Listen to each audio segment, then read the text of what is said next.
Morning, everybody. A very good morning to you. It is 8 o'clock. You're watching The Breakfast Show on Sky News. Rishi's reshuffle unfolded live here on The Breakfast Show yesterday.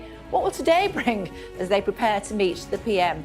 Also joined by Israel's ambassador to the UK. Plus, we'll speak to the real wolf of Wall Street. It's Tuesday, the 14th of November, the King's birthday.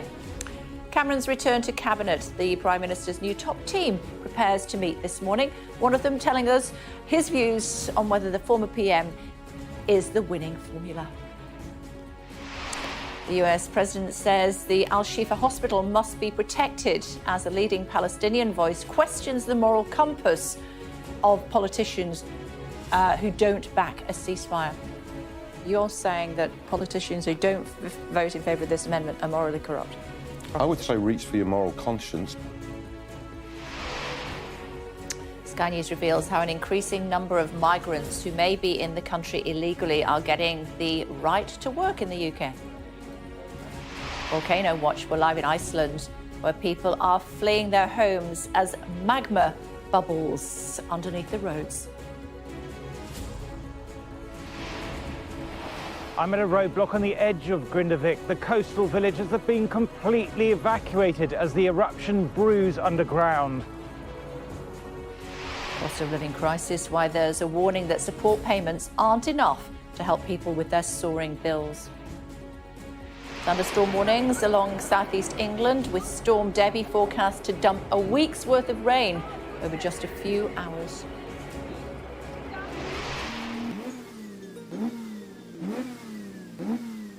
Shut up and drive. Racing into the history books, how much has someone forked out for this classic Ferrari?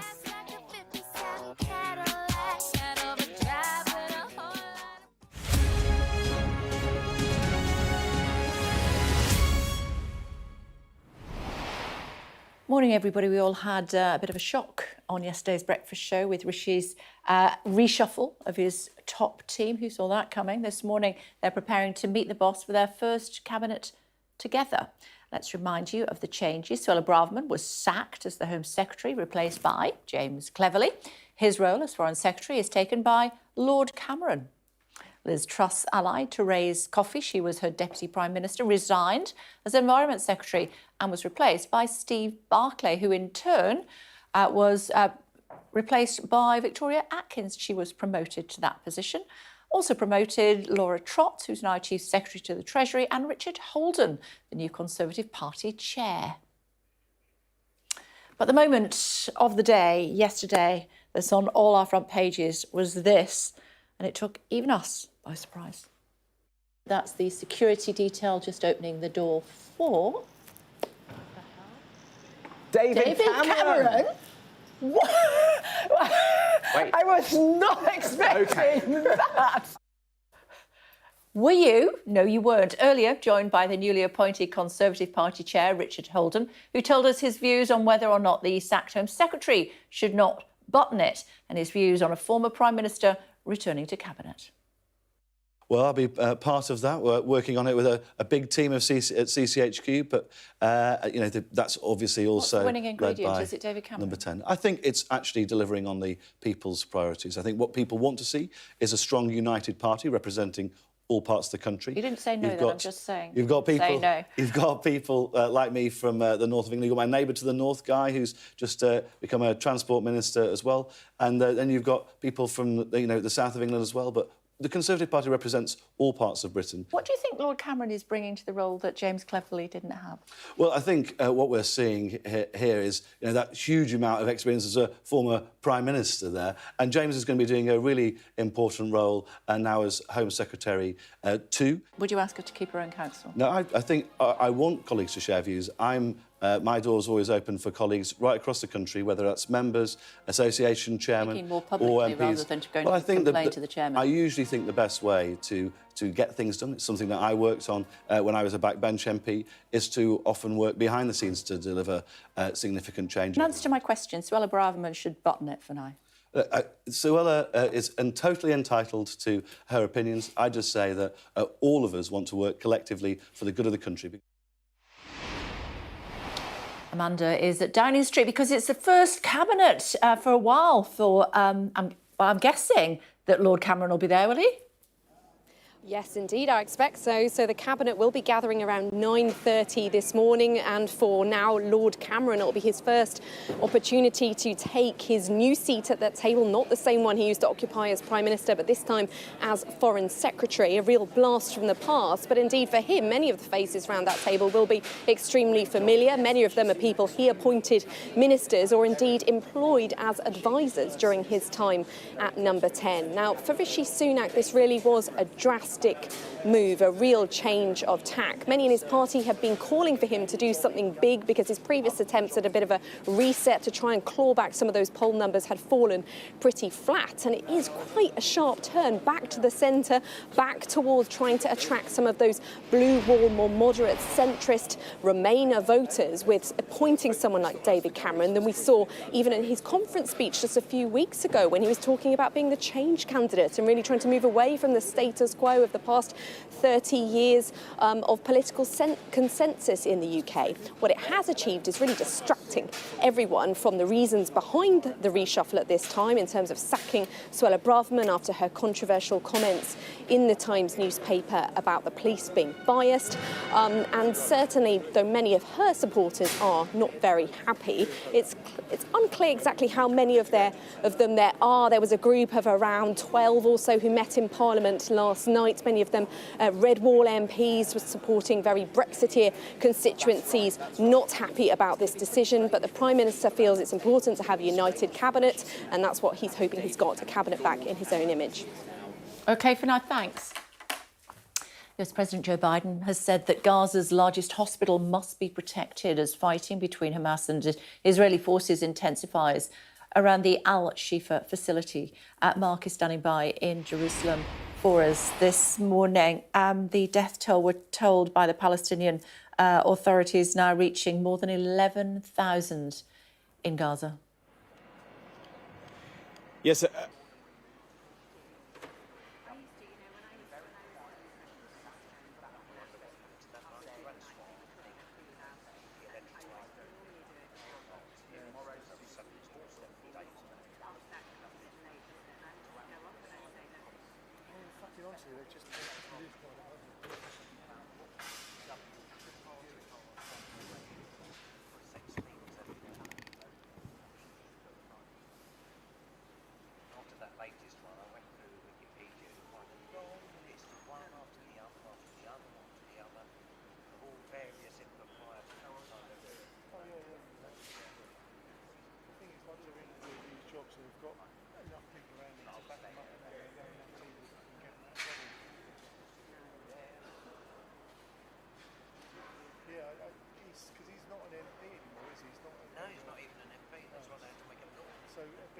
That sort of opens up another problem because he can't sit in the Commons because he's a lord, so they can't question him, which is bad because he's a foreign secretary and you want to ask him questions. Yeah, exactly. So what is going on in Gaza? I don't know. You'll have to go to the House of Lords and ask him.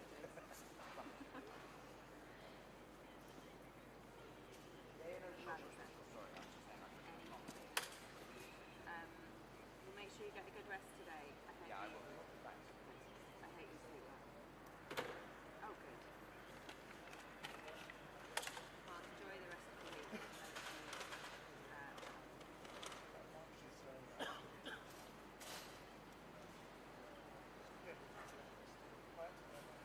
Well, I'll speak to you in another 3 weeks or so then. Thanks, Daddy.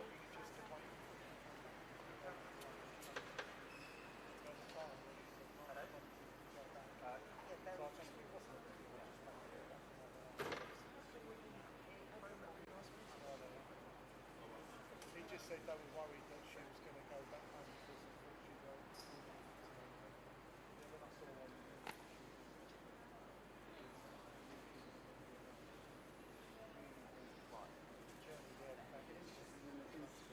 Yeah. I think they would be a good day. Yeah.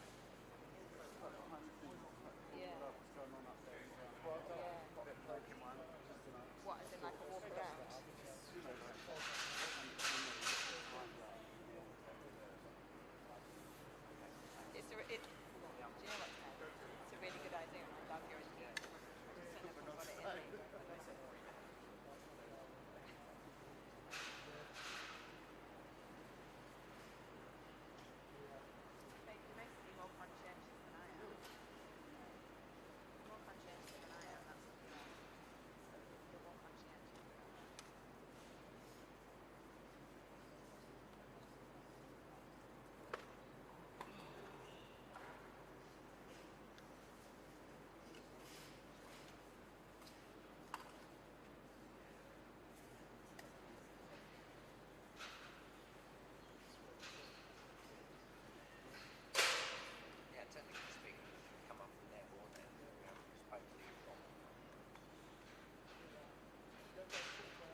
it's just a cabinet minister. What does that mean? It doesn't.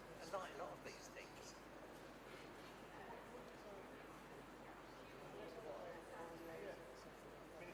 Minister of State and Cabinet Office. Yeah, but so what is that? But what is that? Is there actual Minister of State with the cabinet? Yeah.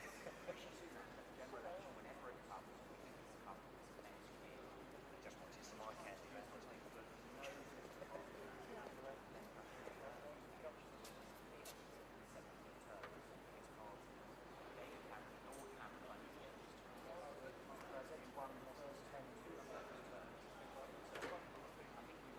I wasn't asked about it. It didn't surprise me. So nothing surprised me. They made Lammy the can.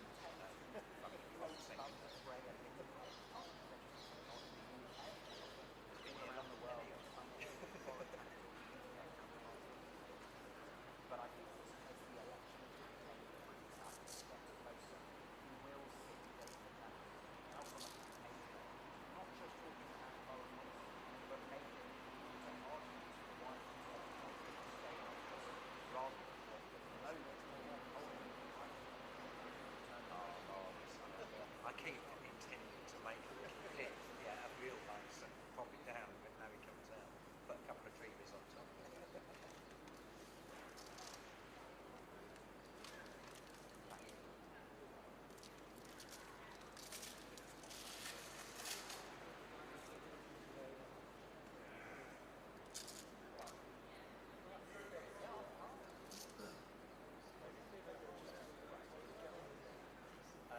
well, I don't know if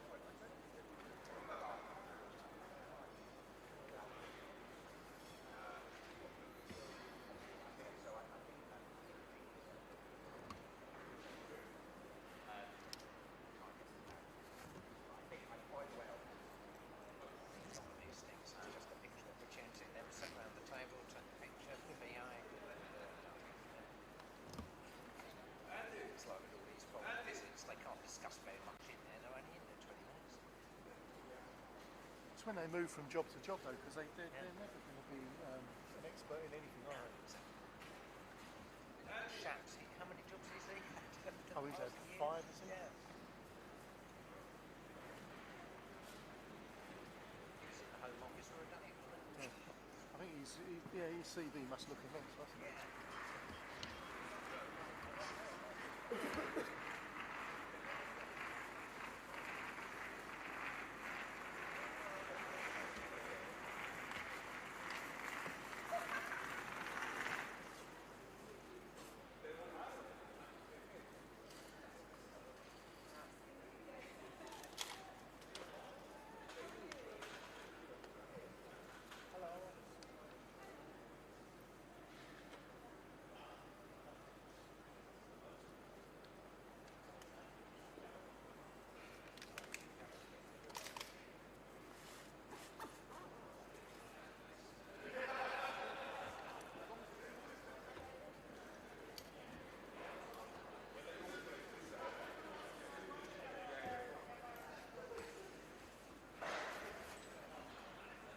It's quite nice when you shoot. Good morning, David Cameron. Did you anticipate him getting out that car? No. There was no leaks, which I suppose was quite interesting. But, it's all very exciting here in Westminster, isn't it? We like it when players change on the pitch mid-game. But does it really matter? I don't know. It might matter to you lot. Well, I don't know. I mean, the real question, I think, is whether the change in personnel is really going to change the Conservative Party's performance on the economy and our public services, and time will tell. Yeah, but politics, as we know, is all about personalities. But also their ability to do the job, right? Boris Johnson was Prime Minister. Well, and that didn't go very well, did Well, it? it went very well for quite a long time. You won an election and you had the biggest defeat in 70 years. Well, that was partly to do with Jeremy Corbyn, not just Boris Johnson, to be honest. As exactly, personalities. Well, quite, but also we've got a changed Labour Party now. We've got a great shadow cabinet. We're working really hard preparing for the next election. And you would expect me to say this, Kay, but I think we have the plans necessary to turn the country around. OK. Are you at all concerned that David Cameron, with his wealth of experience and not least at winning elections, has joined the front bench? I don't feel very much about it at all, to be honest. I mean, he probably is going to be experienced in being foreign secretary because he knows a lot of people as prime minister, you know, and that's great. I mean, it's probably a bit annoying to a lot of Conservative MPs who thought maybe they would be good enough for a job in the cabinet, and Rishi Sunak has decided not. But also there's this slightly weird feeling about it that Rishi Sunak has had to kind of look for a grown-up to come back and help him steady the ship when he really, as Prime Minister, should be getting a grip of his party in the country. You wanted Suella out as a party. You wanted her gone as quickly as possible. James Cleverly, some would say, is a safe pair of hands now at the Home Office. You need to be careful what you wish for. Sure. I mean, what I wish for is for the Conservative Party to get a grip on the economy. We know that the economy is still failing for working people. Growth is flatlining. Costs are still too high. National debt is through the roof. We've got the autumn statement coming up next week where we'll get into all of that detail. And we know that our public services are on the brink of collapse, especially coming into the winter. And I just think if people at home are looking at all of the animation over the last 24 hours, they're probably just thinking, well, what does this really mean for me or my local community? And I hope the Conservatives get a grip of that, but there's no evidence that they will, given the last 13 years of their performance in government. See what you did there? You moved me on to your topic, didn't you? But I'm going to bring you back to the Home Office, if I may, because there's a couple of points I want to bring up, not least policing. And obviously James Cleverly is going to be in charge of that now. He's going to be much more, I'm guessing, police-friendly. He was involved with the police committee when he was over at City Hall, working with the Mayor of London. And also the boats. He's feeling pretty confident that he can sort that out. That was one of the first things he mentioned when he went to his new department. Yeah, did he say how? I don't know, did he? No. I mean, but this is another example, right, Kate? I mean, it's all well and good putting out some witty tweets, but what we really need is a plan that's going to work. And Rishi Sunak has been saying time and time again, I've got a plan, my plan is working. It's not. I mean, the evidence is clear that it's not. And if the reshuffle means they're going to get a grip of this, great. But is there any evidence of that? No. And that's why I think people are just looking at whatever it is that Rishi Sunak is doing and thinking he's just trying to score political points, and what we all really want is just a general election. And as far as policing of marches is concerned?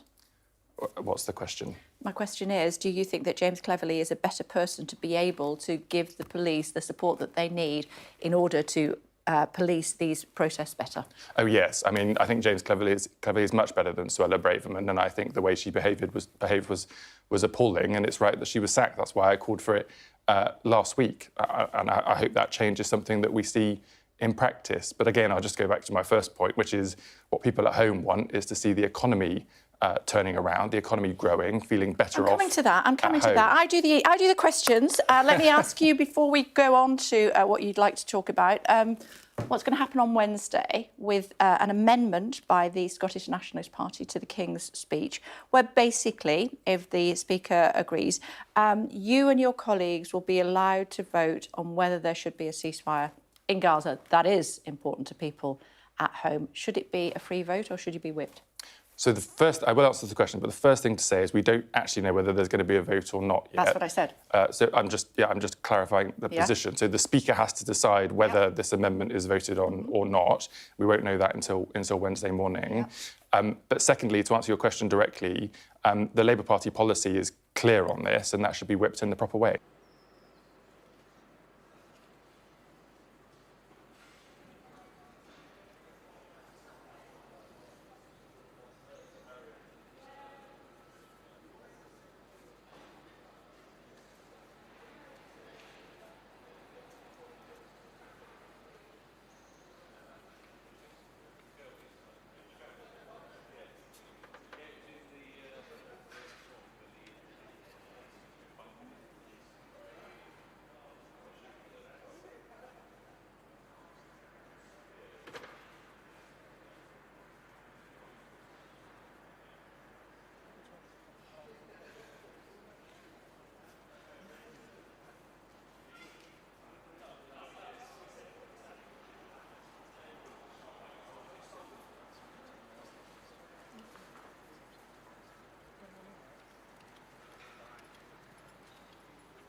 see it, I'll contact you. But just pull. Yes, send us. I know. Okay. Sounds good.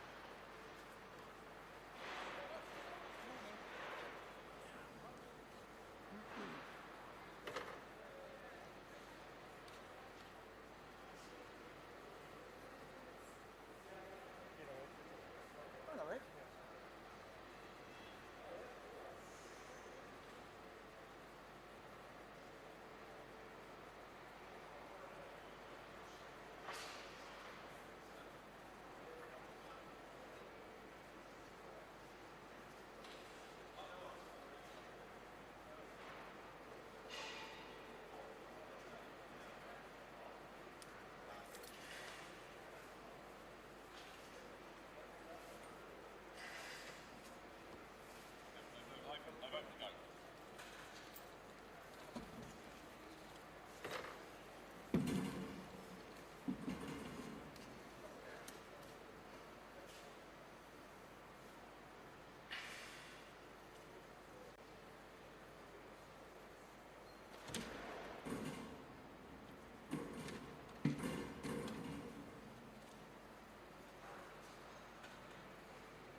Could do it handheld above my head there to get them coming in if you want them from there.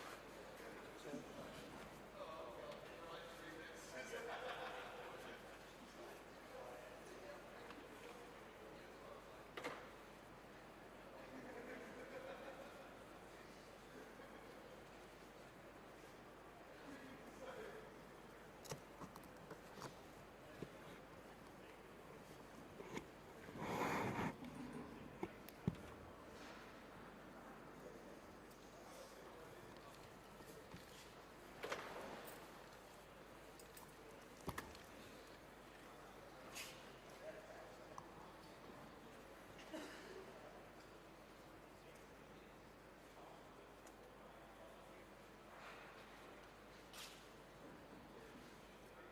if you see anyone, you can't really see there, can you?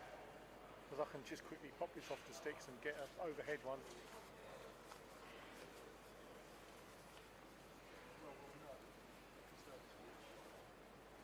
Yeah. Can you see from where you are now?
I'll kill you.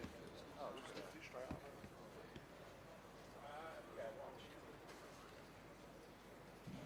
I mean, we're all acting like something's a bit so it doesn't make sense. Up there.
Self-important. Yeah.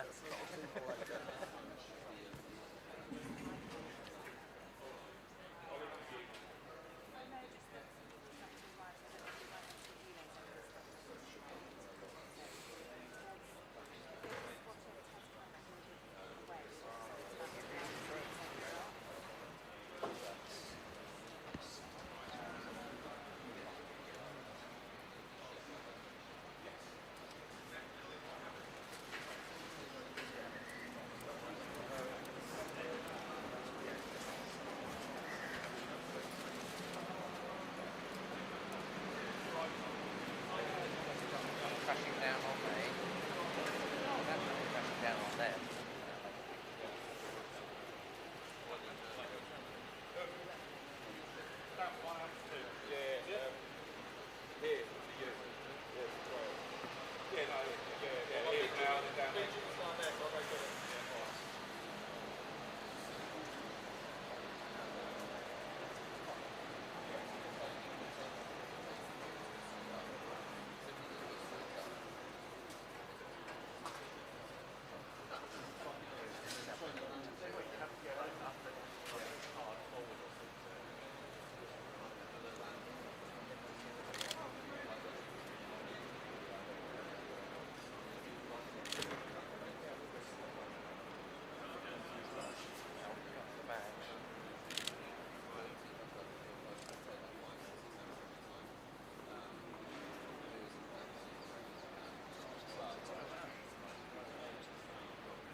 That's the data that goes onto the IPTC, metadata.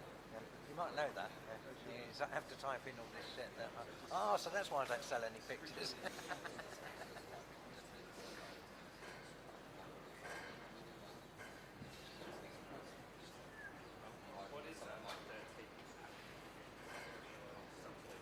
I don't want to know. But I mean, it would be some sort of, it's almost like kind of.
there's a structural problem with it. It's going to be like a year. It's going to be like a year. And the one further along there. There's one, you know, the one further along where the pub is on the corner, the railway pub. If you go down to the front of the yard, that bridge, they've got it one lane traffic. There's 10 cars. And that's because that bridge is weak as well, so they couldn't shut them both.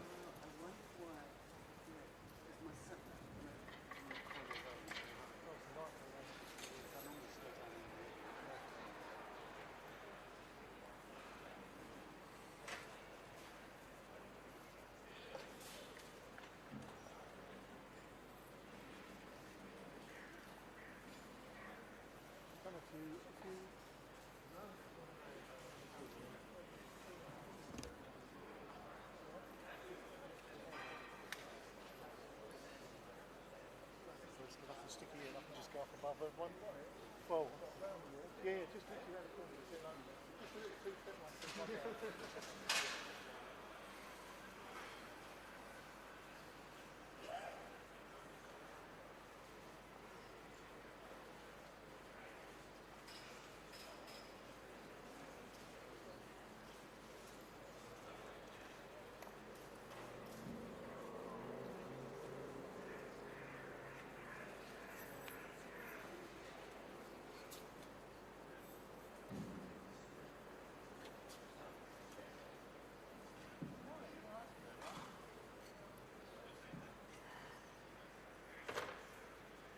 I wonder how much you'd get if you stuck all the ladders behind the wall, honestly. How much would you get? That's what just so I can get over. You've got a couple of pounds for each. This is a couple of £100. Yeah. If I can just go up a bit higher, I should be able to get a nice shot through. If we get enough water.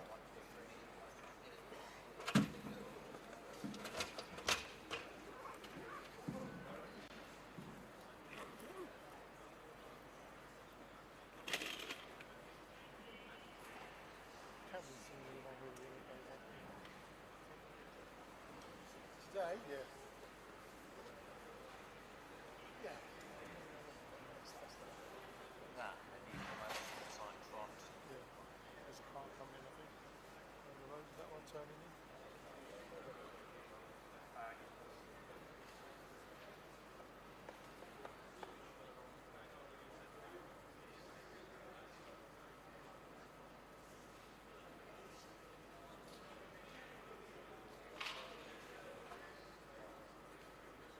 Nope.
What time does he need to be in by? Head. What does it do? Head. You need to give him a call. It's 10 to 9 now, he's still in here, isn't he? It's going inside, you said. What time does he need to be in? Right now.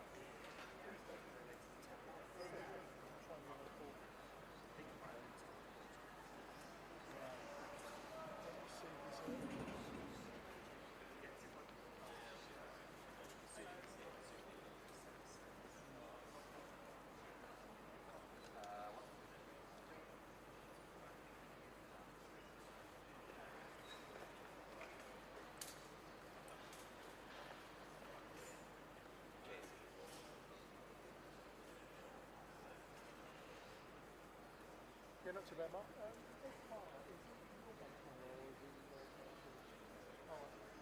Because he's due in Downing Street to be pulled inside, and they're just asking me where he is because I'm outside with a guy from inside Downing Street.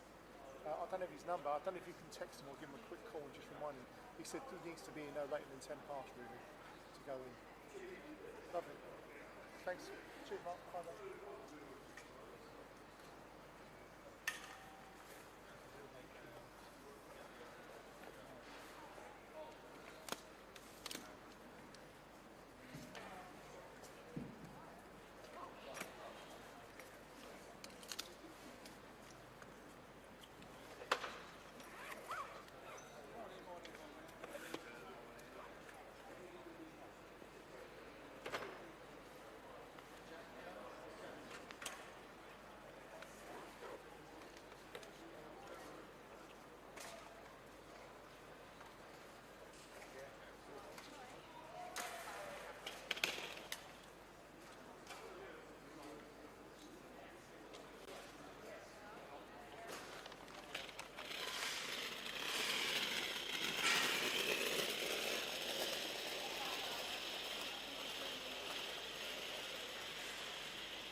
What is? Hello, Mark. Yeah.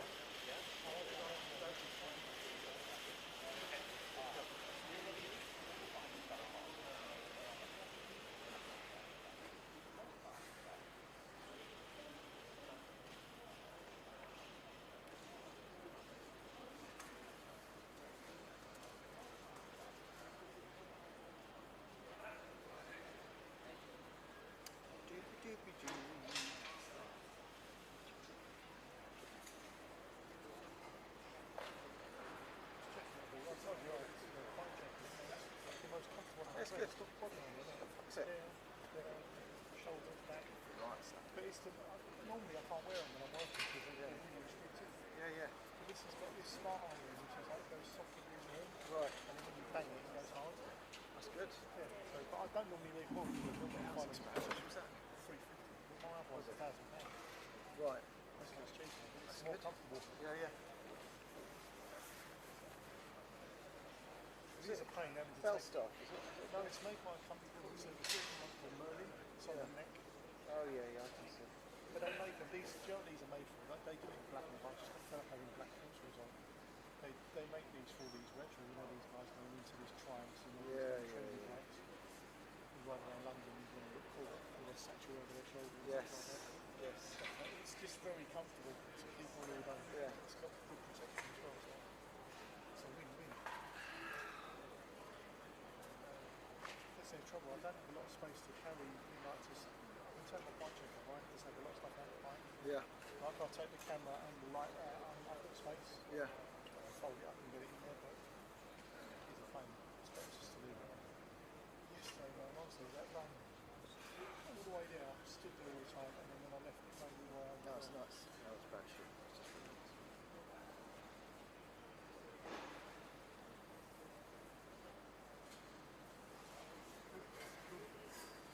Here's that Carter. Oh, yeah.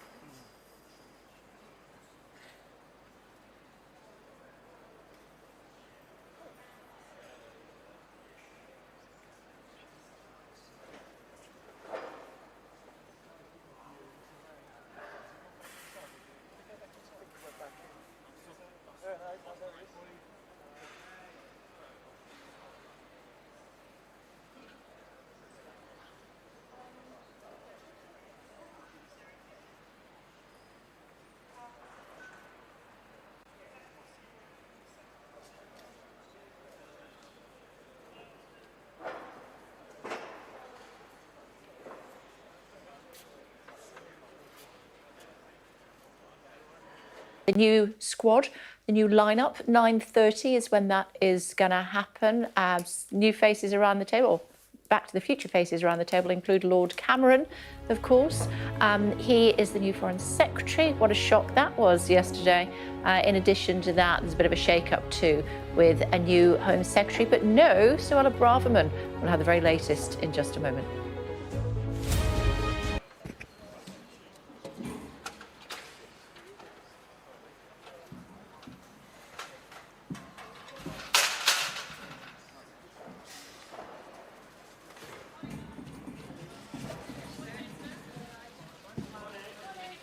Morning. Are you going to bring some common sense to the cabinet? I am. What does Minister for Common Sense mean, Esther McVeigh? No, she just confirmed she's going to bring some common sense to the cabinet. It's quite hard to turn on the ladder, to be honest.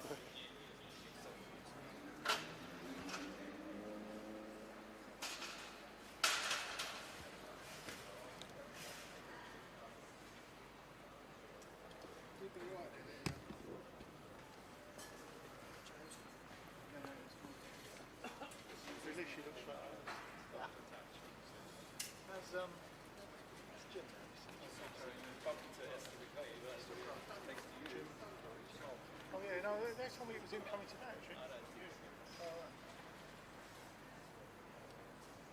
He's had more disasters with his election. Second, they won't go for his supercharger. He's going to drive everywhere to get his supercharger. Oh, that's right, yeah, he's just saying Exactly right. That's a bad life on you. yeah, no, he said he's not allowed in. Where's he live? He says he's not allowed to run a cable across the road, so across the pavement, so he can't charge it at home.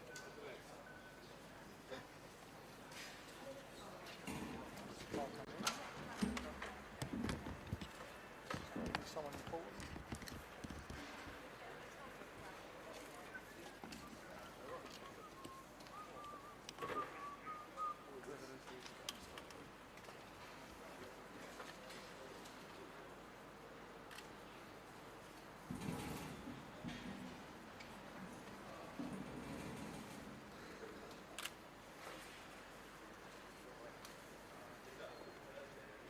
That's the Home Secretary.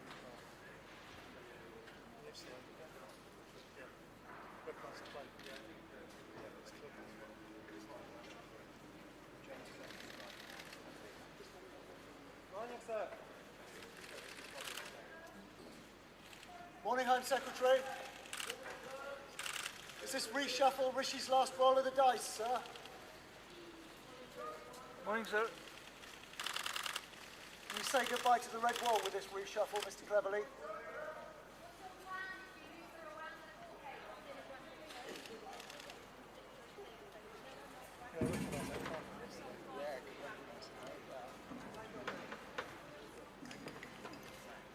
Just wait here, mate. Just wait here. He's one of the four chaps.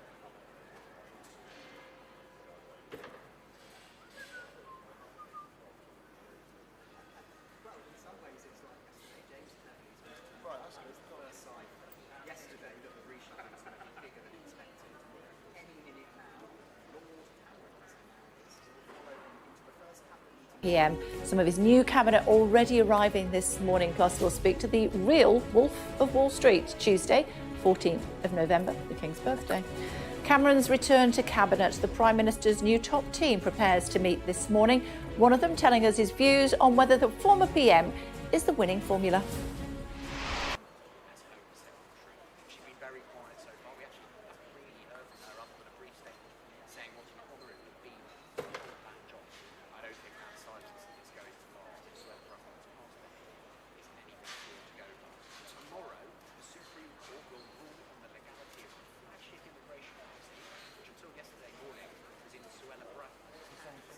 Rwanda and Iceland. I suspect we're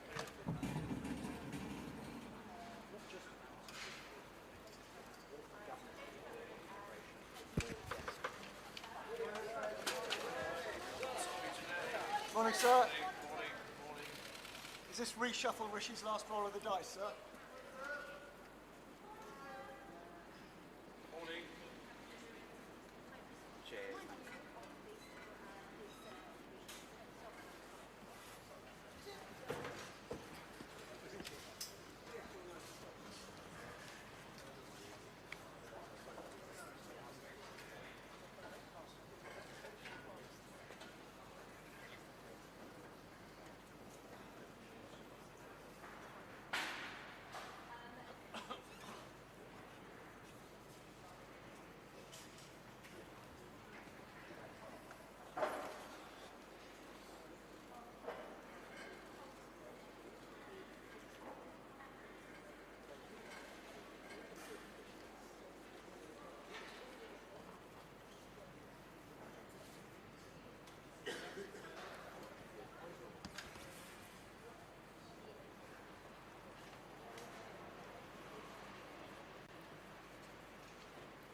by James Cleverly.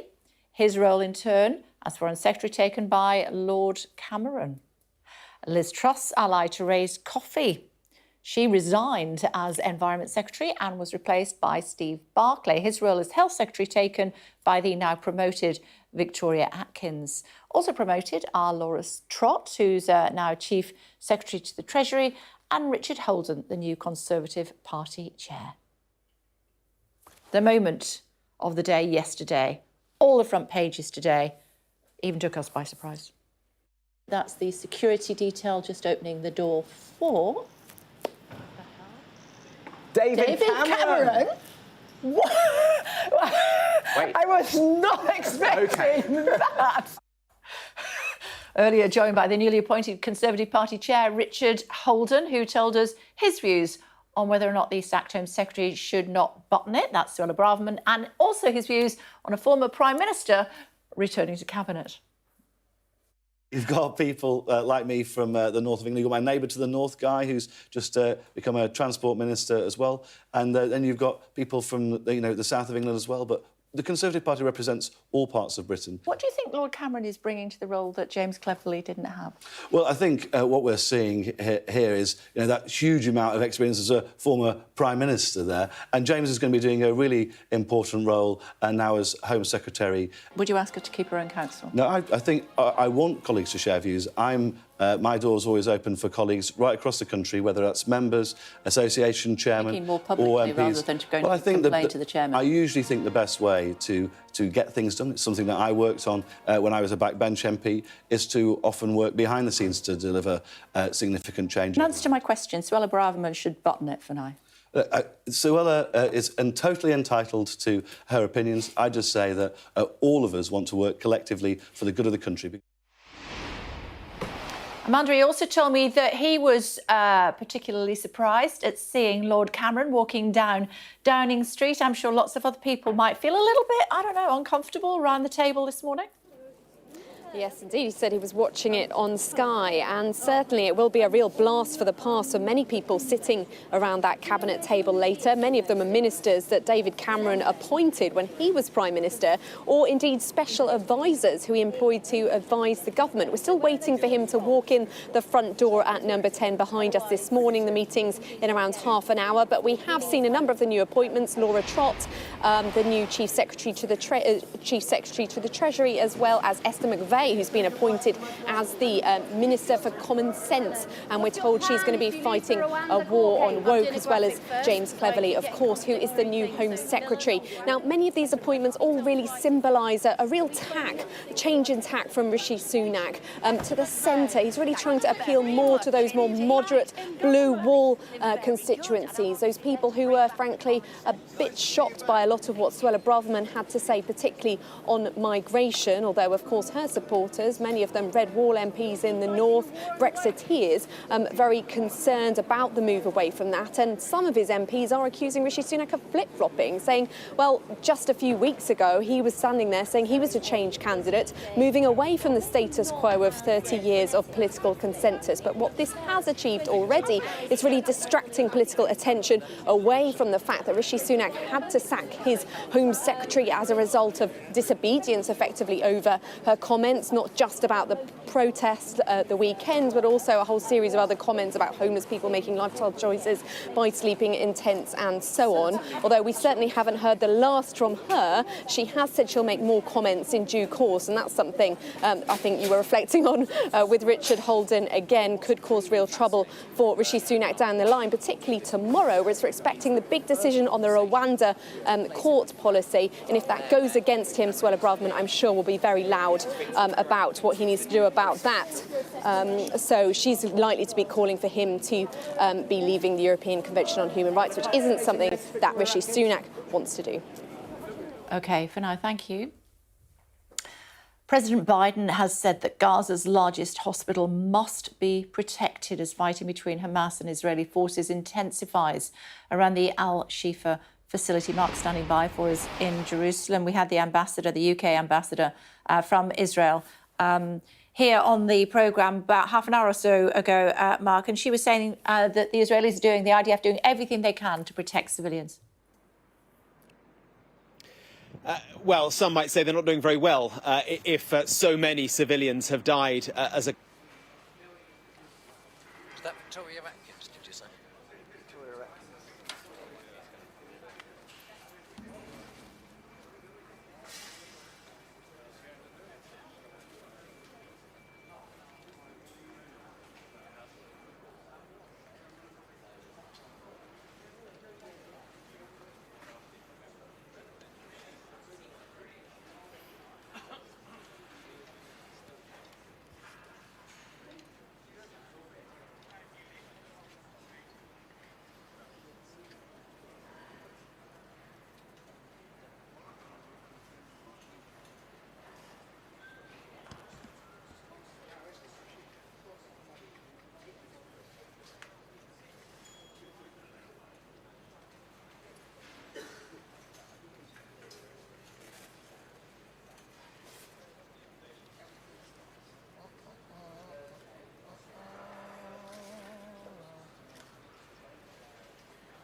Morning.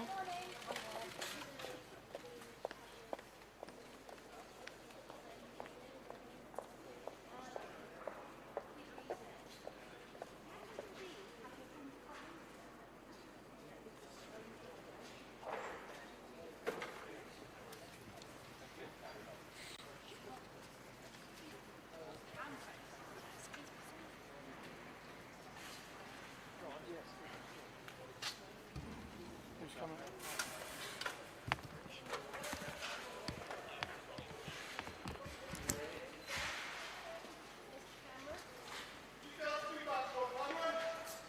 Are you Rishi's last ball of the dice, Lord Cameron?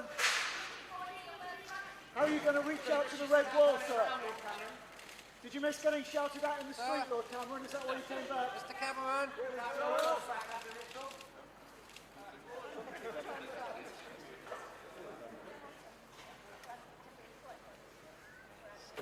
Comedy, mate, so it's just comedy seeing that. Get him on the way out.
Morning, sir.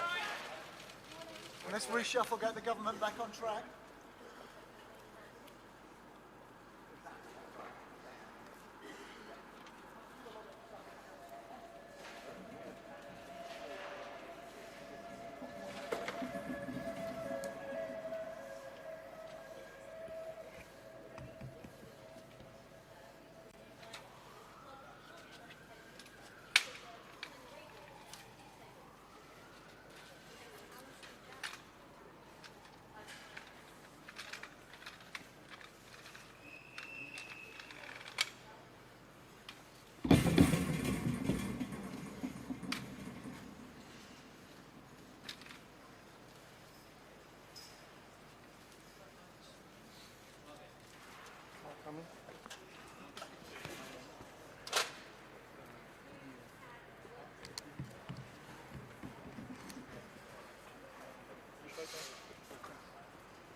be on my list.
Morning, sir.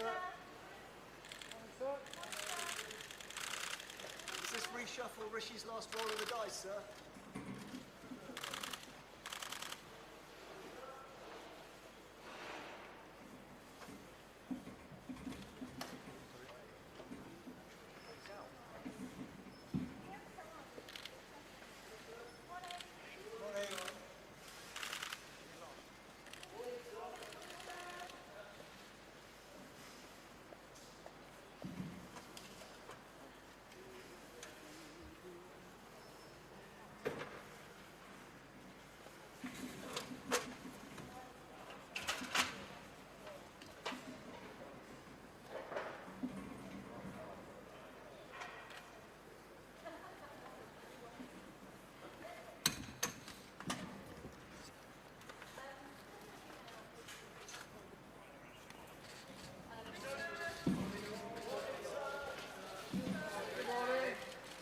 Morning, sir. Morning, sir.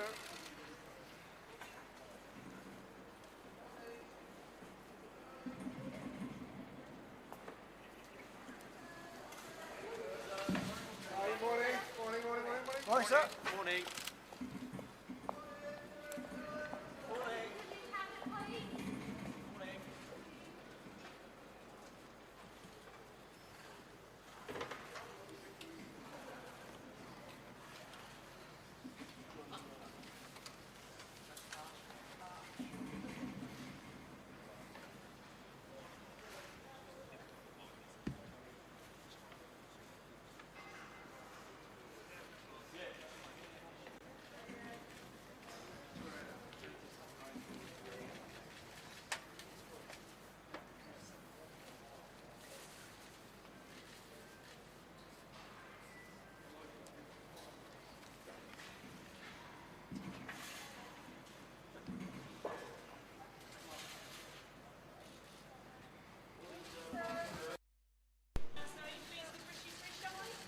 Morning, Mr. Mercer.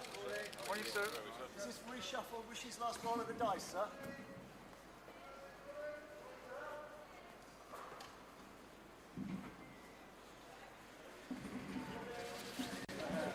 Good morning. Morning.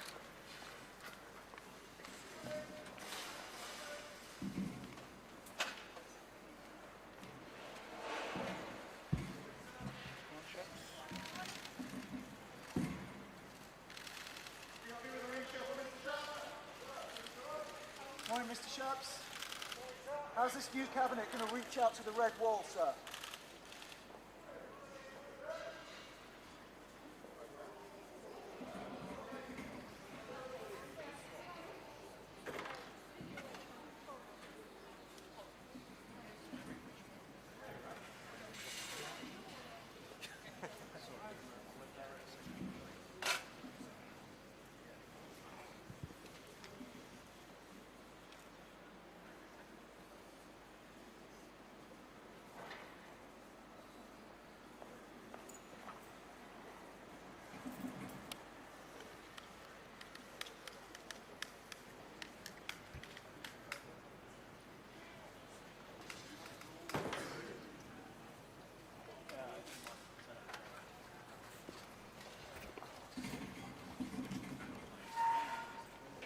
now, eh?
Is that everyone, is it?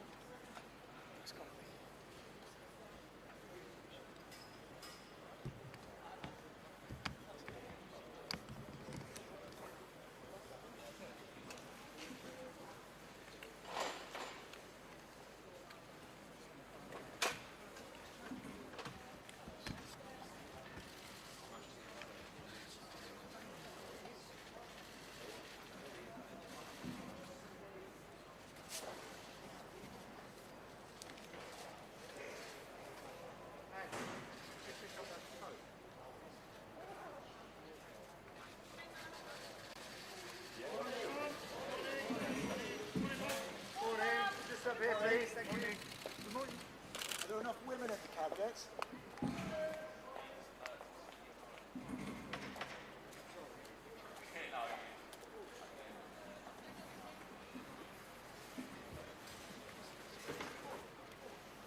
please, Mr. Barclay. Thank you.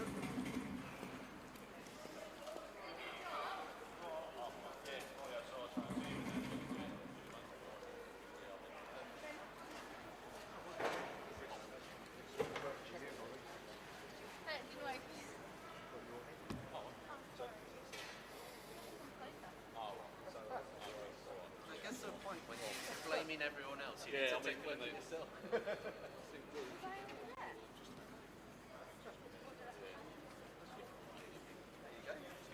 You got him in the frame. I think after our pass, they're not in, they ain't coming, mate. So framed within a frame.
It's been easier to lean over the barrier to get a shot from the U-turn, but the one was on the wrong flank.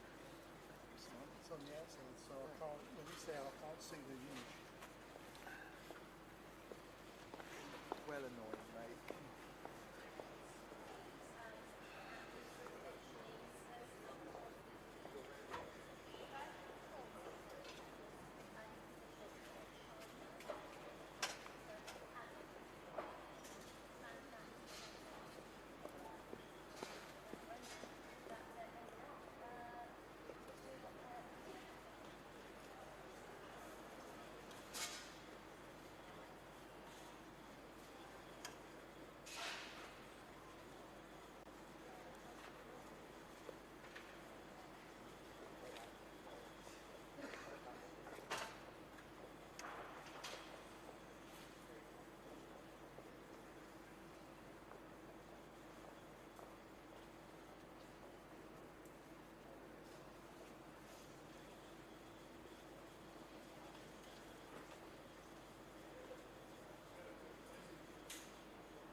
Where were we yesterday, Suella? Bushy.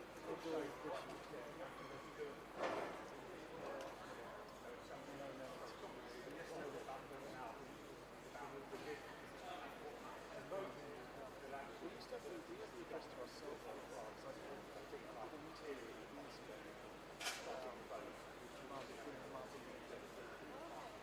she just don't fade. So I was in the house and when no one knew where she was, when she was Secretary if you could be Foreign Secretary, would you? Well, I think, when you've got such a big job to do in the Home Office, so stopping the boats, which is the Prime Minister's top priority, and getting a grip of, policing, which some of the things Suella talked about, I don't think James will phrase it in quite the way that Suella did, which is why she's now no longer the Home Secretary. So I think James will be slightly more diplomatic, and he's got that diplomatic experience from the Foreign Office, but he has a real big, tough job to do at the Home Office and keeping the UK safe. So you think it's an equally important job? Absolutely. It's an absolute privilege. I've worked at the Home Office and it was one of the best jobs I've ever had. It is an absolute privilege to look after the nation's security, and I hope that he is going to look at immigration as a big issue and make the decisions that we need on a more global scale. And I think it needs that kind of thought. But he is, as Charlie said, he's much more diplomatic, he's much more conciliatory. So I think we'll see a little better working relationship coming over. Surprised that Steve Barclay got the bullet?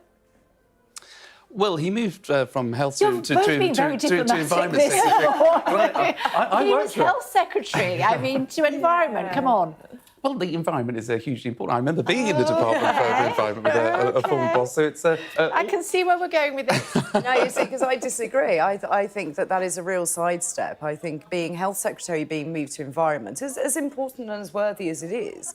Surely looking after the NHS has got to be the bigger job. So it does feel like a bit of a demotion in terms for him. Yeah, he's been health secretary twice before, hasn't he? Is it twice now? Yeah, it was. Yeah, it was strong. We looked it up this morning. I couldn't believe it either. But yeah, and he was health minister before that. So you'd think he knew his brief, but I'm guessing the doctor strikes and nurses strikes hasn't helped him.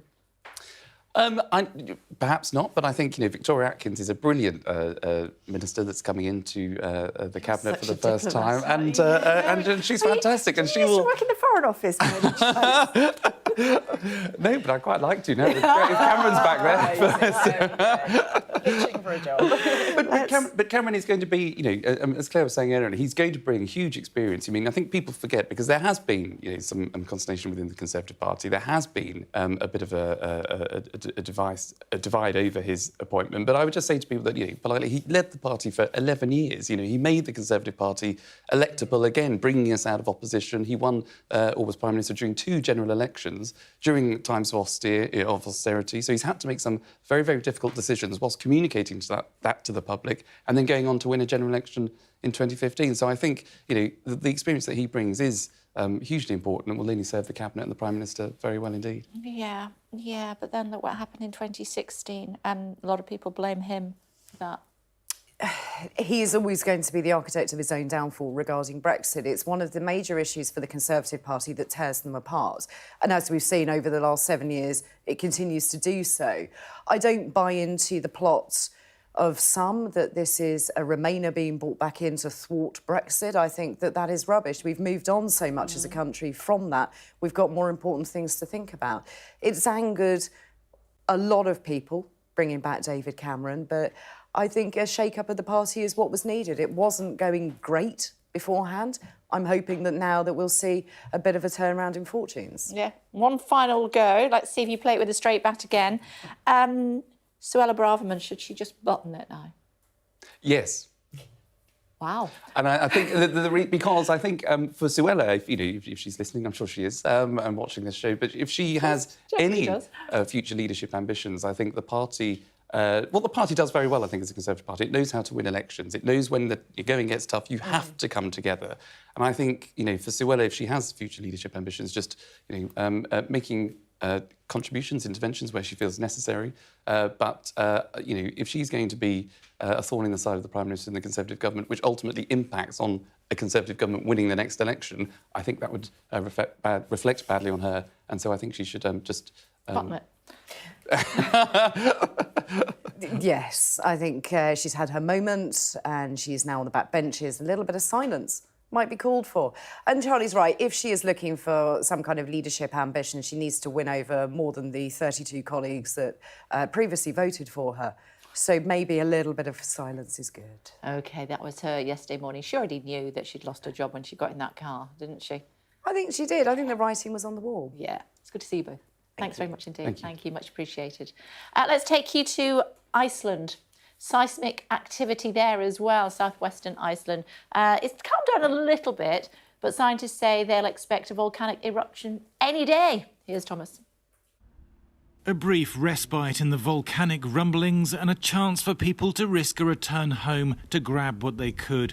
4,000 were evacuated from the village of Grindavik in the early hours of Saturday as molten rock beneath their feet triggered an earthquake swarm.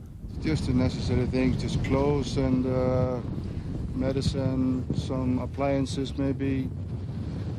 Yeah, just what we...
I'm assuming she'll produce interim reports because who's going to be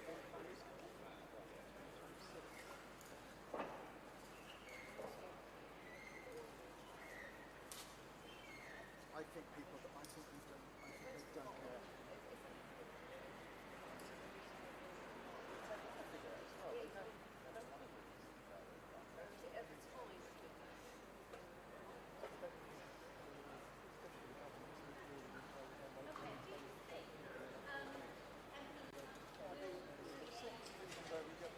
Was anybody really, were any of our institutions or bodies ready for this? No.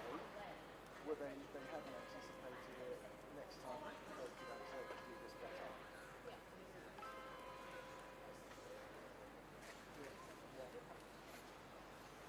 Well, they did have a plan, but it took them too long to realise that the plan was shit.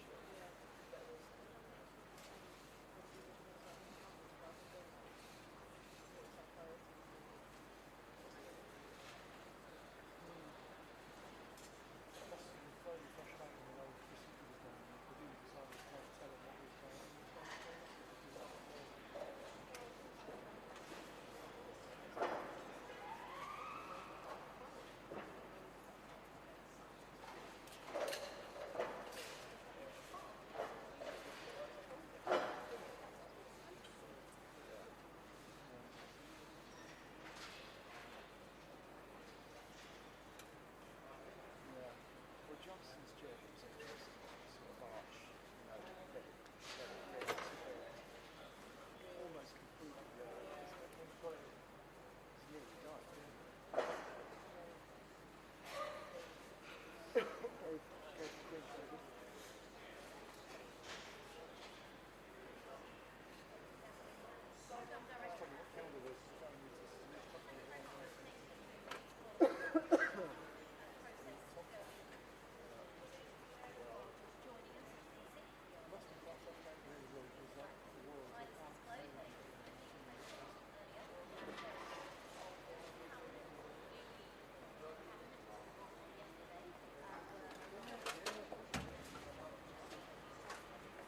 We want to build a better future for our children and for our grandchildren, and that is what this team is going to do. Whether it's navigating the crises in Ukraine and the Middle East to demonstrate that we will stand up for our values and provide security for everyone here at home, but also to make the big, bold decisions that will drive change. A new approach to infrastructure spending, ushering in a generation of children that will grow up smoke-free, reforms to how we approach net zero to save families thousands of pounds, and radically reforming our education system with more teachers, higher standards, and more apprenticeships.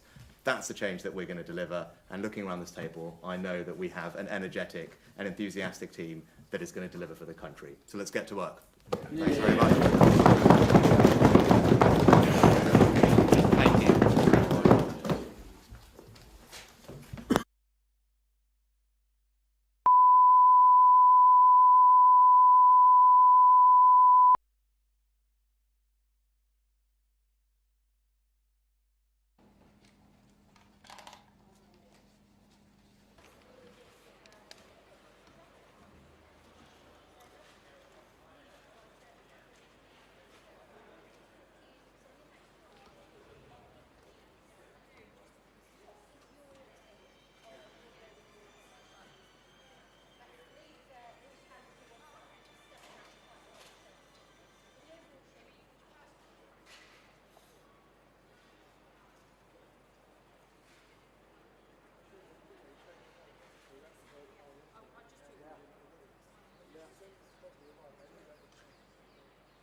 Everyone, welcome, especially a warm welcome to those for whom it's their first cabinet, and also welcome to those for whom it may not be their first time. Lovely to have you all here. Now, our purpose is nothing less than to make the long-term decisions that are going to change our country for the better, and I know that this strong and united team is going to deliver that change for everybody. We've got an important week coming up. On Wednesday, we'll have inflation numbers. We'll also have the Supreme Court ruling on our Rwanda plan, and next Wednesday, the Chancellor will be delivering an important autumn statement. And across all of that, I'm confident that we can demonstrate to the country that we're making progress on the priorities that I set out at the beginning of the year: to halve inflation, grow the economy, reduce debt, cut waiting lists, and to stop the boats. But you all know that is not the limit of our ambitions. We want to build a better future for our children and for our grandchildren, and that is what this team is going to do, whether it's navigating the crises in Ukraine and the Middle East to demonstrate that we will stand up for our values and provide security for everyone here at home, but also to make the big, bold decisions that will drive change. A new approach to infrastructure spending, ushering in a generation of children that will grow up smoke-free, reforms to how we approach net zero to save families thousands of pounds, and radically reforming our education system with more teachers, higher standards, and more apprenticeships.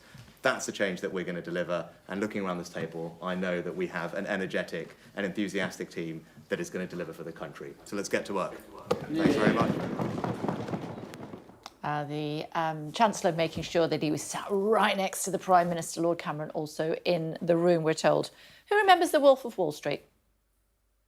With this script, I'm going to teach each and every one of you to be the best. This is the greatest company in the world!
With Rishi Sunak, and indeed we know some of the discussions that went on there, and Rishi Sunak made a bit of a joke about welcoming new faces to the cabinet, and some who have definitely been there before got a little bit of a laugh there.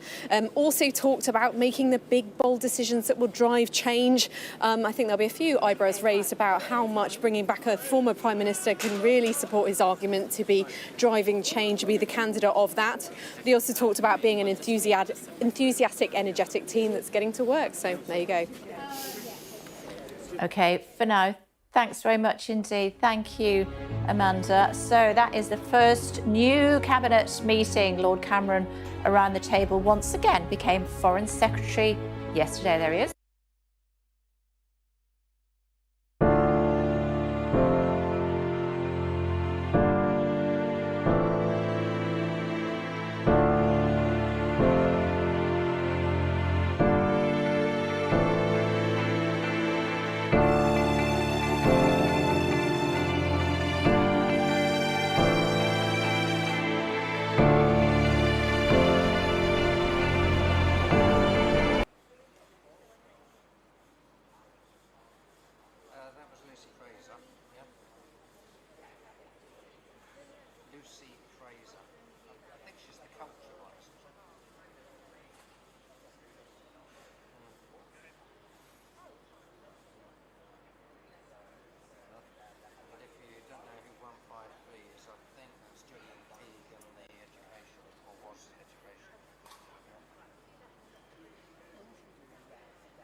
Oh, I know. It was like trickle, trickle, then bang, bang, bang.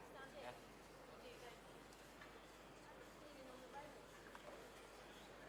Yeah, yeah.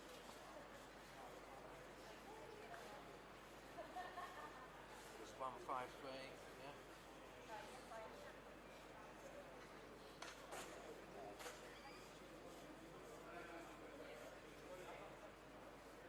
I think that's Julian Keegan. That is Julian Keegan.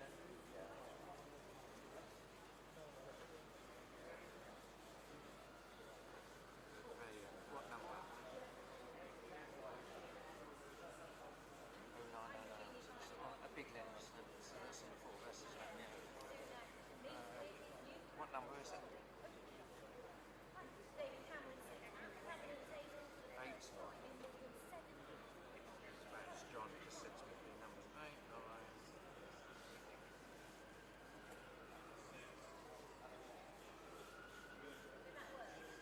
Glenn.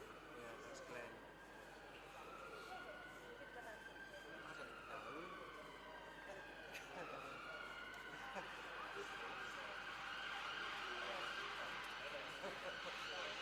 John Glenn. No, he could have been an astronaut, but not this guy. Yeah? I mean, he might be in outer space. Yeah?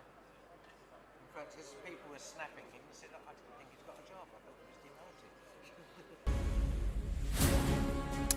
This is Sky News today with Wilfred Frost. It's 10 o'clock. Your headlines. The Prime Minister meets with his new top team as David Cameron attends Cabinet for the first time as Foreign Secretary, the first time not as Prime Minister. We'll have the latest live from Downing Street following yesterday's reshuffle reset. Families of Israeli hostages prepare to march, demanding more action for their release as Gaza's main hospital remains a focal point for fighting. Iceland stays on a state of high alert over a possible volcanic eruption following days of strong seismic activity.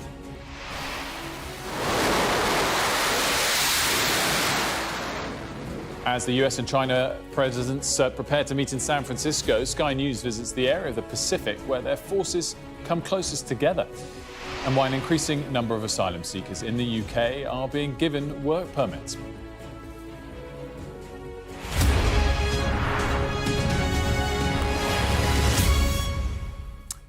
A very good morning to you. Prime Minister Rishi Sunak is meeting his new-look cabinet this morning following yesterday's reshuffle. Members of the Prime Minister's new cabinet were seen arriving at number 10 this morning, including, of course, the new Foreign Secretary, Lord Cameron, after his shock return to frontline politics. We've had some pictures from the last couple of minutes from the meeting. Let's take a listen and have a look at what's been said. Well, good morning, everyone. Welcome, especially a warm welcome to those for whom it's their first cabinet, and also welcome to those for whom it may not be their first time. Lovely to have you all here.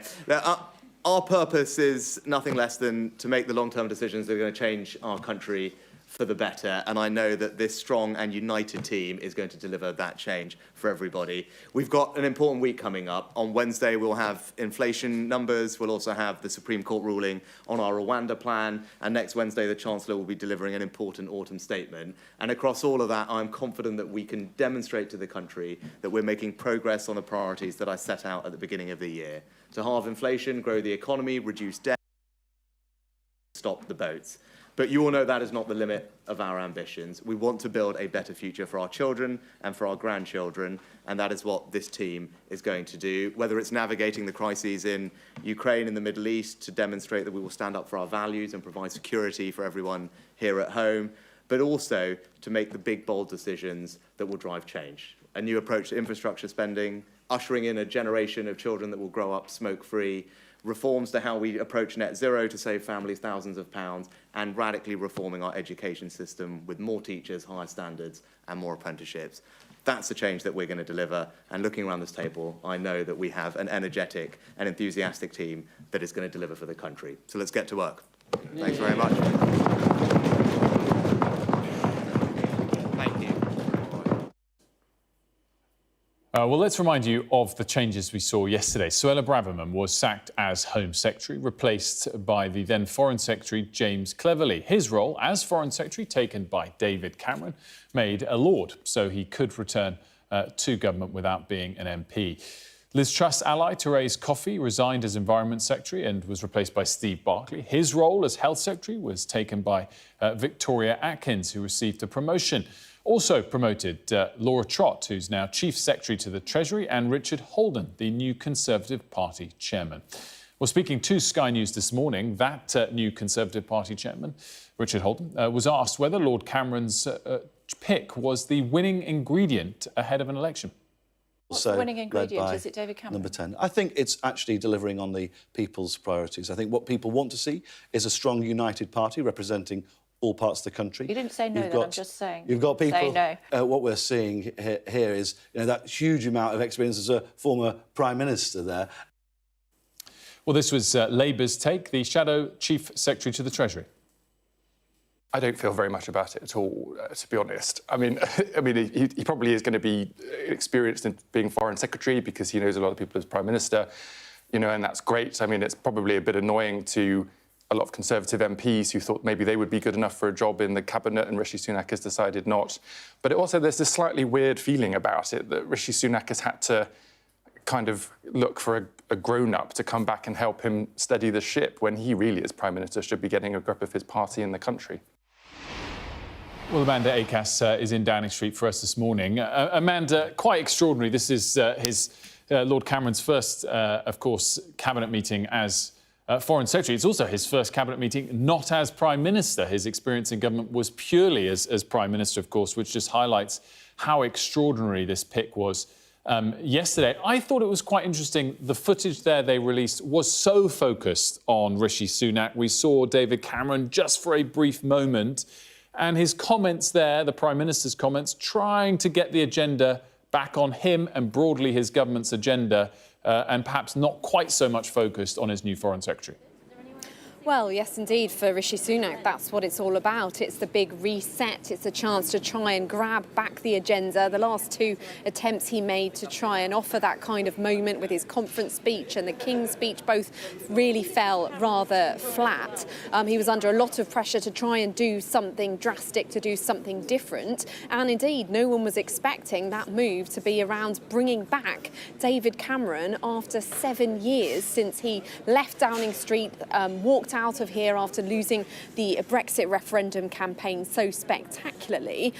So that really grabbed all the attention, as you say, yesterday, in a way for politically good reasons, because it stopped everyone really concentrating on the reason that the reshuffle was held then and there, even if potentially it's being suggested that it had been a few weeks in the planning. We do know that Rishi Sunak had been intending to offer a broader reshuffle ahead of the next general election. But what triggered it happening yesterday, certainly, was Suella Braverman's various controversial comments, not just about the police suggesting that they were biased, but also about homeless people living in tents being a lifestyle choice. It's a momentous decision for a Prime Minister to sack the Home Secretary, and that was really completely knocked off by everyone being so taken aback by David Cameron being appointed Foreign Secretary. And indeed, in replacing Suella Braverman with James Cleverly, he's much more centrist, much more moderate. He's someone who, when the Rwanda announcement comes back from the Supreme Court tomorrow, if the government loses it, he's not going to be someone that's coming out and criticising the government, insisting they need to start looking at leaving the European Convention on Human Rights, which I think is a big worry if he hadn't taken action against Suella Braverman. Now, clearly, appointing David Cameron has risks. You can see the arguments for it. Darren Jones was setting them out there, quite surprisingly, for Labour, really explaining, well, he is very experienced, he's got good contacts, he's someone that appeals perhaps to the more centrist Tory vote, the blue wall voters, particularly in the south of the country, that Rishi Sunak could really seem to be tacking away from with his appeal more to Brexiteer right wing, keeping hold of those red wall seats. But equally, of course, he's most well known as having called the Brexit referendum, of being the chief Remainer of that. Remainers are angry with him for calling the referendum. Leavers are angry with him for his association with Project Fear, as they called it. And actually, in terms of foreign policy, he didn't have an unvarnished set of successes there, particularly in hindsight, looking back at his position on China, something worrying many Conservative MPs, as well as issues around Syria and Libya as well. But Rishi Sunak obviously decided that this is the moment for change. He's got a year or so left before the next general election. This is his chance to seize back the agenda, show some leadership and try and concentrate on getting his policies through without constantly being questioned by one of his own cabinet colleagues, Suella Braverman. Amanda, thanks so much. It's going to be a busy couple of days, no doubt about it. Now, the US President Joe Biden has called on Israel to protect hospitals in Gaza. Meanwhile, Prime Minister Rishi Sunak has reiterated his support for Israel's rights to defend itself as fighting continues around the territory's main hospital. Speaking at the Lord Mayor's banquet in central London last night, he stressed that Israel's actions must be within international law. Israel must be able to defend itself against terror, restore its security, and bring the hostages home. But there are many things that Israel must do as part of its response. We've been clear that they must act within international law. They must take all measures to protect innocent civilians, including at hospitals, stop extremist violence in the West Bank, and allow more aid into Gaza. Well, let's take you through some of the key developments as they stand this morning. The Israeli military says it's found a Hamas weapons cache and signs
meeting, sir. Can this cabinet turn the tides?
Good meeting. Good morning. Excellent, Nice to see thank you. Someone Yes, speak good up for the morning. Red Wall, sir.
run next to the treasury. It's probably out The in the road middle in of the road, between. Sid.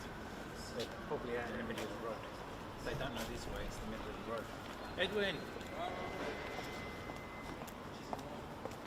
Oh, you walk down the back of the roof.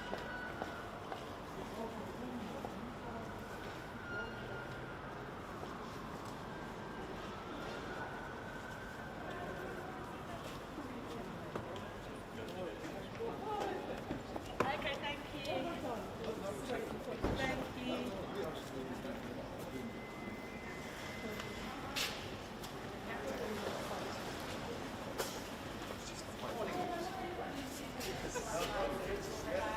Small things that always. Actually, we've now done. Friday was no, we didn't work Friday. You worked Friday. I didn't. Thursday was Paul. Well, that was a good day. Yesterday we were Paul. Today we're Paul. Delicious. Victoria.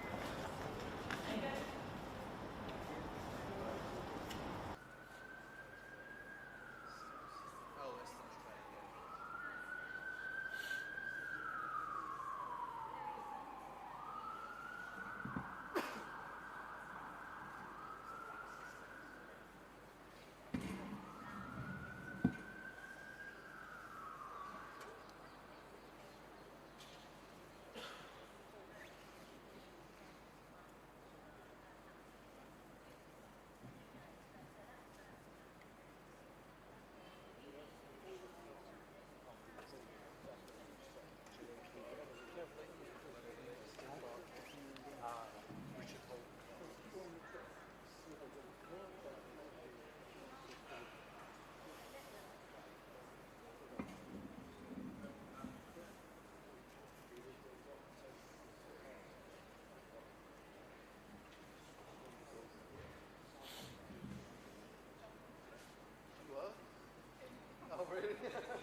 Morning.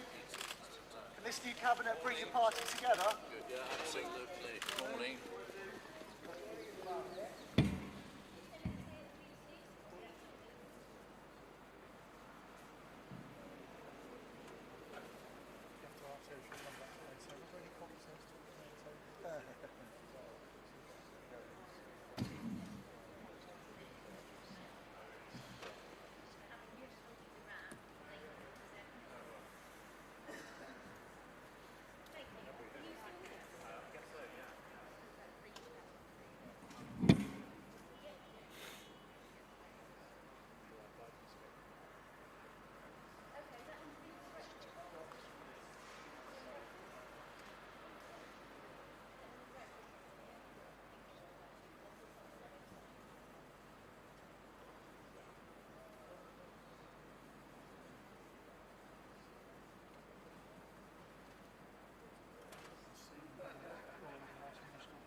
sorry, I thought they were about to come. That's okay.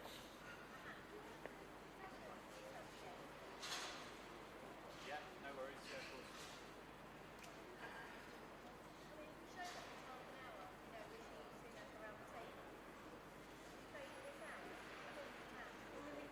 I guess so, yeah. I've not heard any yeah.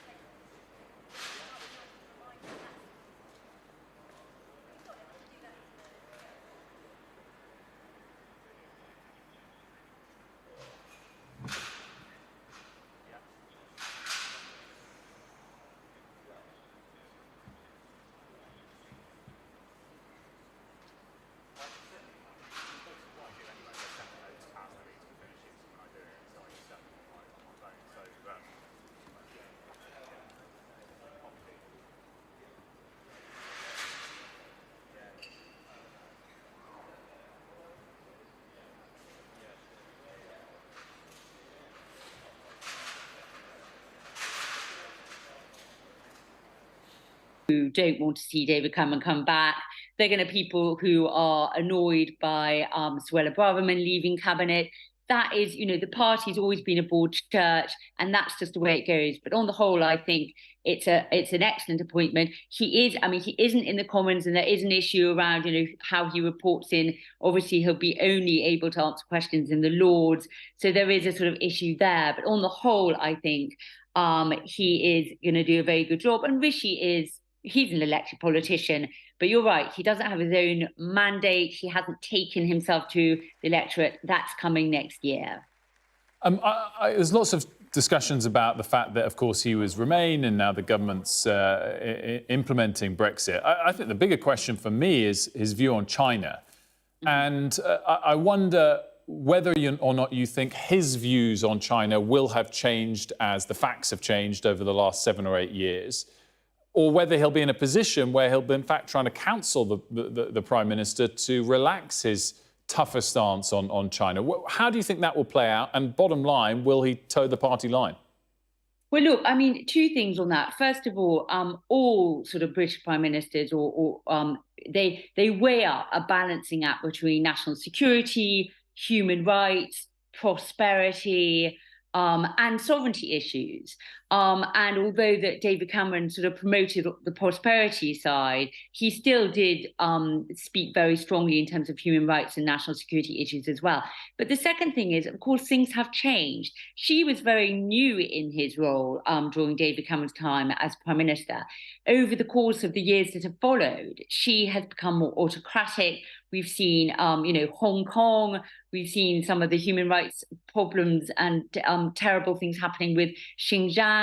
So, the whole China has been changing. And so, of course, as a British Foreign Secretary, you are going to adapt to a changing situation. But I think David will try and do his best to weigh up those 4 different buckets, if you like, and make sure that Britain is economically working with China when it suits, but calling out on human rights and being aware and scrutinising on the national security issues. And just finally, Baroness Fall, what was his relationship like with Biden, who, of course, was VP then, is now president? So I think he did see Biden from time to time, but his relationship was really strong with the president, with Barack Obama. That was the strong relationship.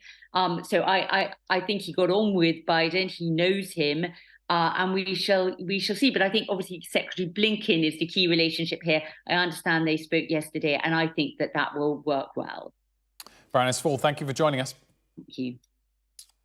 We've got a bit of breaking news here domestically, and the Joint Committee on Vaccination and Immunisation, JCVI, has recommended a vaccine against chickenpox should be added to the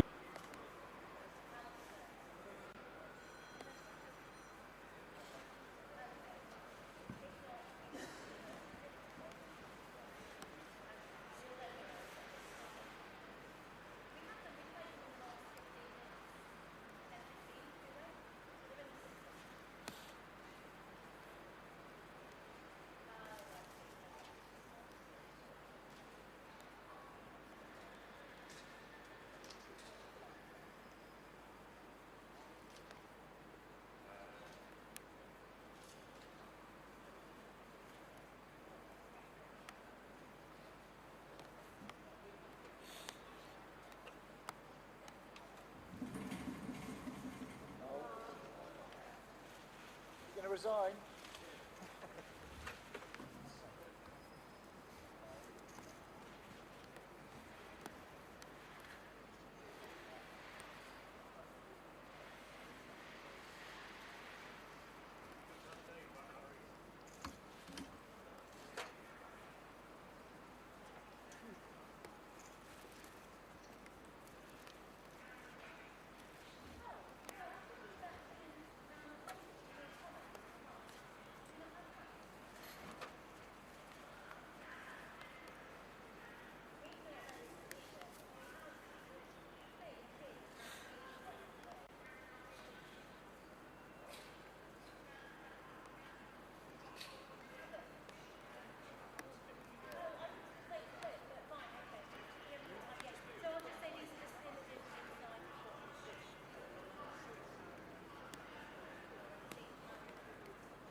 Right.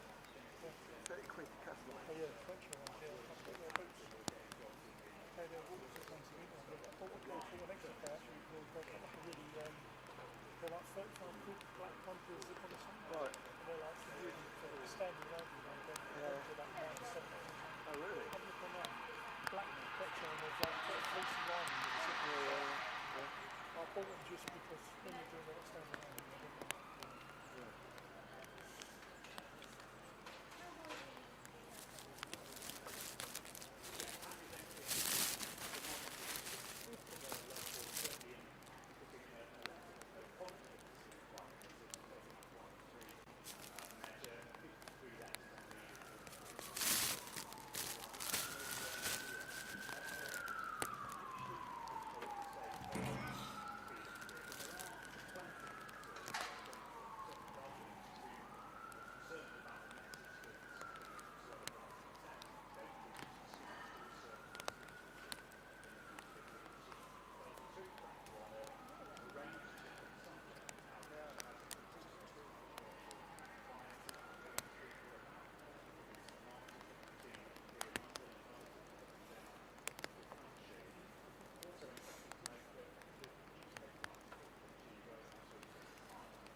that we're making progress on the priorities that I set out at the beginning of the year.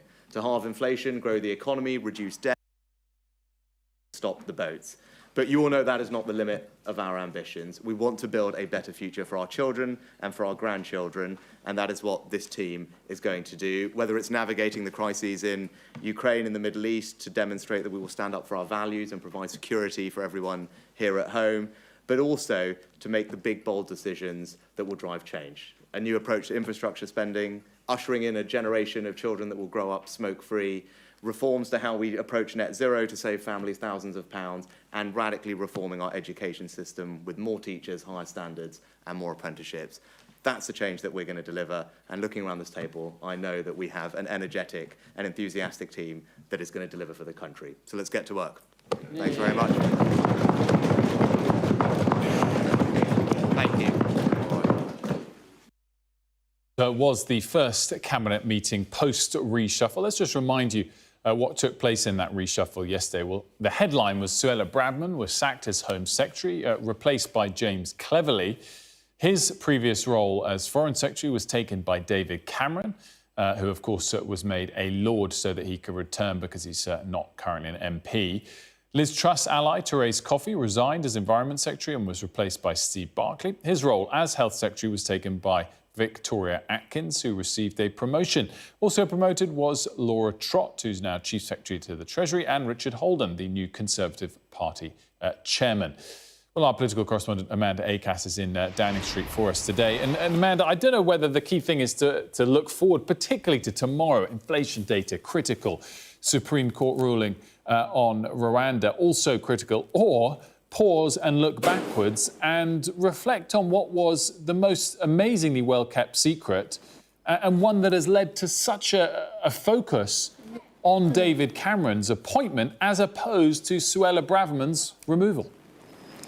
Yes, indeed, there's a lot to unpack, isn't there? Certainly from those comments we heard from Rishi Sunak there, the message was very much back to business, back to work. Yes, I've got a new team, but we're ready to go on concentrating on delivering on my 5 priorities, which we heard about again, one, of course, of which is halving inflation from the start of the year. So we'll find out on Wednesday whether he's actually likely to have met that target. And, of course, also stopping the boat, one of his priorities, which doesn't really seem to have been going so well and which really was the policy that Suella Braverman was so focused on as Home Secretary. Once again, we heard him talking about being a government of change and delivering change from the country.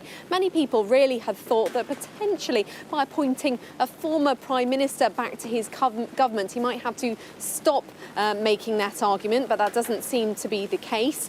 And certainly the fact is, much of Westminster still really scratching their heads at the sight of seeing Lord David Cameron sitting around that cabinet table where he used to sit as Prime Minister, but hasn't been back for 7 years. And clearly, by making that announcement yesterday, which, as you say, took everyone by surprise, it looks like it was being discussed even before Suella Braverman made her most controversial comments in that Times article, but obviously seemed to have been sped up as a result of his decision that she had to go because of it, because of that ongoing disobedience from her, really, and the fact that many more moderate voters perhaps being put off by her, the language she was using. But yes, that really attracted attention, and David Cameron certainly seems to be enjoying it. Tried to ask him about it as he came out of the meeting. Was it good to be back?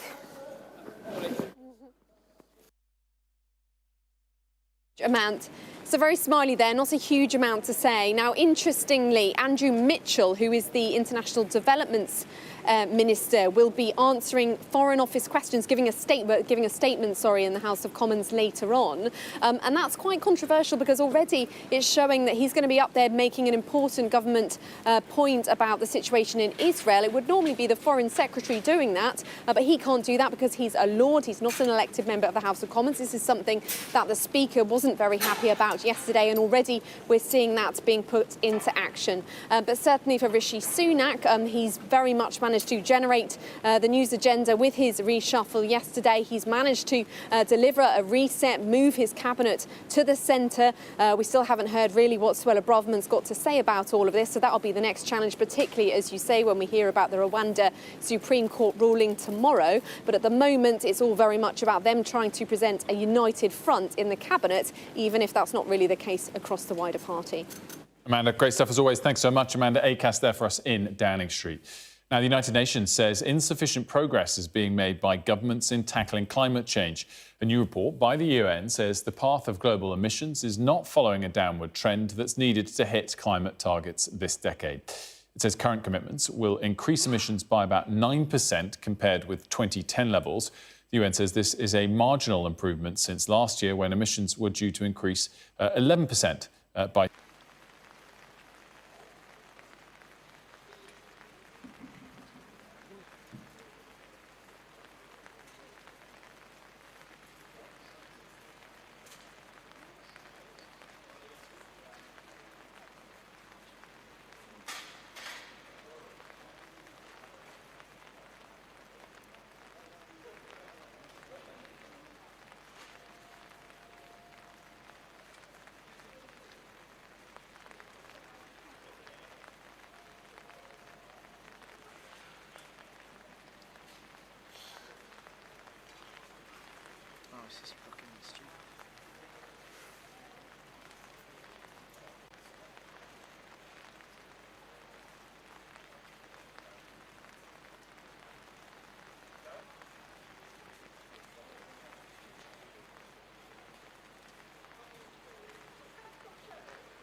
sir.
on since 8 o'clock this morning?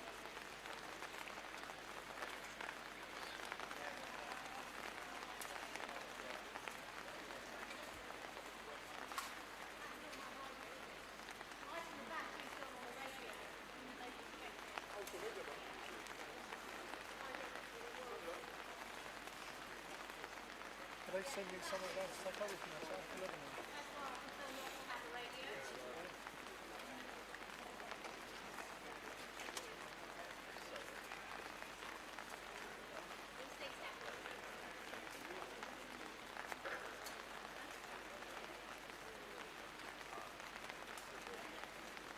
Hello, Robert, from Downing Street here. Who's taking over at 11:30? I was just checking. Oh, was it? Oh, fine. Okay, good. Good stuff. Thank you. Bye-bye. Clear from 11:30. Okay.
Morning, Mr. Cleverley. Are you confident the Supreme Court will get it right on Rwanda, sir?